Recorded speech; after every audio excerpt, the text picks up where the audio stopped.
გამარჯვება მეგობრებო, ჩვენ კვლავ ერთად ვართ სუბიექტურად ობიექტური არხი, თუ გინდათ პირიქით. მოკლედ, ბევრის თხოვნით განვაახლეთ და ისედაც განვაახლებდით, მაგრამ რაღაც ყველაფერი ისე არ არის ცხოვრებაში, როგორც ჩვენ გვინდა და ბუნებრივად მეგობრებო, რა თქმა უნდა, ბუნებრიობას აქვს ყველაზე დიდი მნიშვნელობა და არა იმიტომ, რომ უნდა გააკეთო რაღაც. ასე რომ ცოტა დაგვიანებით და ბევრ პერიპეტიებს ჩამოვრჩით, მაგრამ არა უშავს რაღაცეებს დავეწევით ნელ-ნელა. იქიდან გამომდინარე, ახლა რაც იუცხელებაც არის, ჩემპიონთა ლიგა, დღეს ხვალ ზეგ UEFA და კონფერენს ლიგა. უცბად განვიხილოთ მეგობრებო, ჩემპიონთა ლიგა. ესე იგი, პარიზში ასტონ ვილას 3-1 მოუგო პარიზმა და რა თქმა უნდა, მე თავიდანვე ვთქვი, რომ ასტონ ვილა საჩუქარი იყო პარიზისთვის და ასეც მოხდა, თუმცა განმეორებით თამაში დღეს გონია, რომ ასტონ ვილა აუცილებლად გაუტანს გოლს და რა თქმა უნდა პარიზიც. თუმცა შედეგი არ ვიცი ზუსტად, მაგრამ მგონია, რომ ორივე გაიტანენ და მგონია, რომ უპრობლემოდ გავა პარიზი შემდეგ ეტაპზე. შემდეგი დორტმუნდი ბარსა, აი ესე უსინდისოდ წაგება, რაც გააკეთა დორტმუნდმა.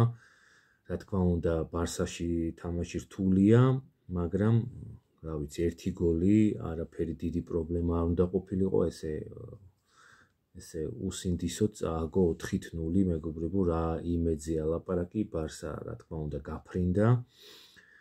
შემდეგი რაც თავარია ინტერი ბაიერნი, ბაიერნში 1-2 იმარჯვა ინტერმა და არ ვიცი ბევრს გეგონათ თუ არა, მე კი გულშემატკივრობდი ინტერს, მაგრამ მოგება ნამდვილად არც ისე იოლი საფიქრალი იყო, თუმცა შეძლო ინტერმა და ყოჩახ ინტერს, მოკლედ ბიჭები ფორმაში არიან და დღეს ფრეც რომ გაახერხოს ინტერმა შემდეგ ეტაპზე გადაბარგდებიან. აი მეოთხე თამაშს რაც შეეხება რეალი არსენალი.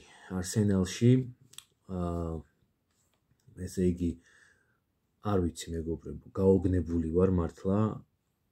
არსენალი კაი გუნდია, გასაგებია, მაგრამ ისეთი კაი გუნდიც არ მგონია, რომ რეალს ჩემპიონთა ლიგაზე, ეს ჩემპიონატი არ არის უბრალოდ, ხო? ქვეყნის ჩემპიონატი, ეს არის ჩემპიონთა ლიგა და ჩემპიონთა ლიგის მეფე, ახლა ვის მოწონს, ვის არა, ეგ სხვა ამბავია, მაგრამ რეალი არის მეფე, რაც არ უნდა ცუდ ფორმაში იყოს რეალი ჩემპიონატში, ლიგაზე ყოველთვის მაგარია, ამიტომ 3-0 მეგობრებო, არსენალი რეალი და აი ყველაფერს დავიდავანებოთ, კაი, წააგო, მაგრამ აი რეალისნაირი შეტევითი ხაზი რო ყავს და აი ეს შეტევა რო გოლს ვერ გაიტანს. აი რაღაცე შეიძლება ლაპარაკი ჩემთვის წარმოუდგენელია. ახლა არ ვიცი ვის ჯერა ამ სასწაულის რომ ესე უპასუხისგებლოდ მოუგებს და ესე იოლად შემოატრიალებს ამ თამაშს და გააბუნძულებს არსენალს სახში, ნაკლებად ჩემთვის სავარაუდოა, მაგრამ ნახოთ მოხდება ეს სასწაული თუ არა. კარგით მეგობრებო, ეს ჩემპიონთა ლიგა, ბევრი სასაუბროც ალბათ ისეთი არაფერი. ესე იგი, აქ გვაქვს 4 წვილი. ბილბაო რეინჯერსი პირველ თამაში 0-0 მორჩა და აქ ბილბაოს ძალიან დიდი შანსი აქვს, რომ მცირე უპირატესობით თუ მოიგო, გადავიდეს შემდეგ ეტაპზე. აინტრახტი ტოტენჰემი 1-1 მორჩა წინა თამაში და აინტრახტსაც აქ ძალიან კარგი შანსი აქვს, სახში თამაშობს და ანალოგიურად შეუძლია რომ გავიდეს შემდეგ ეტაპზე. ლაციომ ჩემდა გასაკვირად ბოდო გლიმტში 2-0 წააგო, გოლი ვერ გაიტანა, ესეც ძალიან გამკვირვებია. ნახოთ, ახლა აქ წარმოუდგენელი არაფერია, შეიძლება რომ ლაციომ შემოატრიალოს ეს ჩამორჩენა, ხოლო აი მანჩესტერი, ლიონი პირველი თამაში მოგეხსენებათ 2-2 მორჩა და ძალიან მაგარ ფორმაშია ლიონი და აი კარგი გუნდია რა. აშკარად ფონსეკამ ძალიან კარგი გუნდი შეკრა და 2-2 კი გასაგებია, მაგრამ დიდი ძალისხმევის შედეგად მგონია რომ ლიონი შეძლებს ამ ბარიერის გადალახვას, იმიტომ რომ მანჩესტერი აშკარად ის მანჩესტერი არ არის ჩემპიონატში კატასტროფულად გამოდის და აი ხა რა თქმა უნდა ისიც ფიქრობს რომ UEFA მოიგოს და ასე შეძლოს რაღაცეები. ნახოთ მეგობრებო, იმედია ჩვენ როგორც გაგვიხარდება ისე მოხდება ყველაფერი.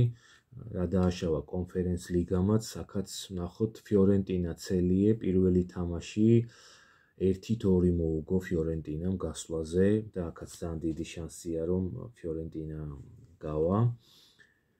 შემდეგი იაგიელონია ბეტისი, ბეტისმა სახში 2-0 დაამარცხა და აქაც რაღაც პატარა საოცრება უნდა ჩაიდინოს იაგიელონიამ რომ ეს ჩამორჩენა აღმოფხრას. ნახოთ რა იქნება, მგონია რომ ბეტისი ამ უპირატესობას არ დათმობს.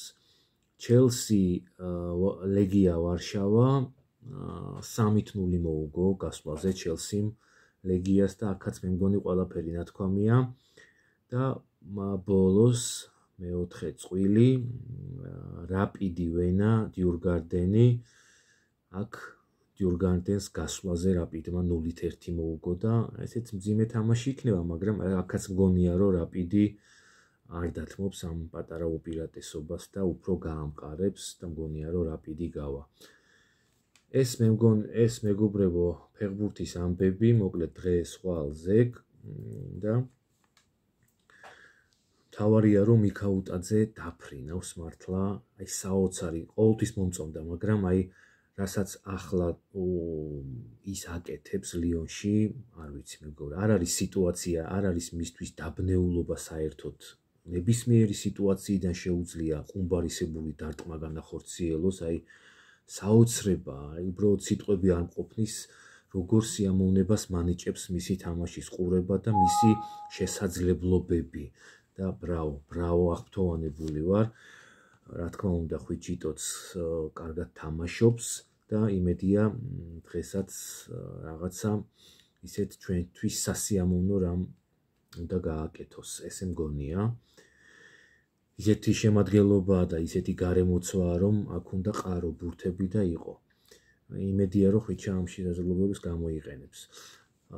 მეგობრებო, UFC-ზე მინდა ორი სიტყვით, ესე იგი მოგეხსენებათ რომ ილია თოფურიამ შეიცვალა წონა და თავისი ქამარი ესე ჰაერში ააგდო და დაიჭირა ვოლკანოვსკიმ, იმიტომ რომ ვოლკანოვსკიმ რამდენიმე დღის წინ დიეგო ლოპესს მოუგო და ესე სიზმარში ეგონა თავი, იმიტომ რომ ილია რომ დარჩენილიყო თავის წონაში ამ საწოდავებს ნამდვილად ძალიან დიდი ხანი არ ეღირსებოდათ ქამარი და უცბად ესე სიზმარში მოიპოვა ეს ქამარი ვოლკანოვსკიმ. ასე რომ ილია იმედია რომ როგორც იმუქრება ყოველთვის და თავის სიტყვას ასრულებს, დარწმუნებული ვარ მასში და ამ ახალ წონაში ისევ გაგვახარებს და ისევ ქამარს შემოირტყამს ძალიან მალე. ამის ძალიან დიდი იმედი მაქვს და წარმატებები ჩვენს ბიჭებს, მეგობრებო. რა თქმა უნდა, დაუბრუნდი და იქნება რა თქმა უნდა განხილვები, თუმცა ეს არხი მარტო სპორტული არ არის და აქ ბევრი განხრა არსებობს. ასე რომ მეგობრებო, ყოველივე საუკეთესოს გისურვებთ და აბა ისიამოვნეთ სპორტით და იმედია დღეს ხვალ და ზეგ ბევრი გოლი იქნება თამაშებში. ასე რომ დროებით